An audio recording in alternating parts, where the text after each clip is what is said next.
Prynawn, good afternoon. Homelessness has increased to the highest level since legislation changed 9 years ago, and the number of people living in temporary accommodation, like B&Bs and hotels, has also risen. More than 13,500 households were homeless last year. Our social affairs correspondent India Pollock has spoken to one woman stuck in temporary accommodation and spent time with the council's housing department to see the reality of the current housing crisis. Charmaine has lived in a shared recovery house run by the charity the Wallich for 3 years. She moved here to recover from a drug addiction. She started using heroin and crack cocaine when she was just 16, after a chaotic upbringing in care. She's managed to turn her life around and has been ready for 2 years to move into her own home. But so far, there's been nowhere for her to move to. I'm scratching at the door to get out, you know. It's starting to affect me mentally, do you know what I mean? Because I know it's not anyone's fault or whatever, you know, but being in temporary accommodation for a certain amount of time, I'm bed blocking, you know, someone else could be having the help that I had. Charmaine from Carmarthenshire wants a permanent address because right now she can't have any visitors. She wants to spend time with family and move closer to places where she has opportunities to volunteer.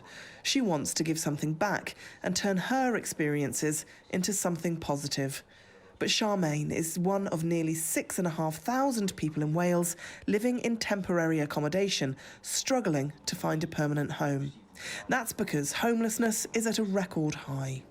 We've come to Newport to spend some time with the council's housing team. The city has the highest rate of homelessness in the country. It's risen by more than 50% over the last year alone. Kath Howells is Newport Council's service manager for housing. After working in housing for over 20 years, it's never been more challenging to provide the best services that you can for the citizens of the city.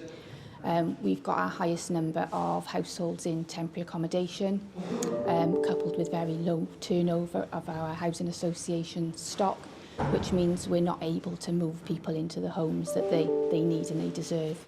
Charmaine says she feels like her life is on hold. She isn't looking forward to her 4th Christmas in this shared house. I was hoping to put my own Christmas tree up this year, do you know what I mean? I want to start having Christmas in my own place with my nieces and just having a home of my own, because that's what everyone deserves, don't they? Everyone deserves somewhere they call home. With more people in Charmaine's position than ever before, there are calls from the Bevan Foundation to increase the number of social houses being built. The Welsh Government says it's allocated record levels of funding and that delivering more homes is a key priority. Charmaine is grateful for the support that she's had, but she wants to start a new chapter with the opportunities that a permanent address can bring.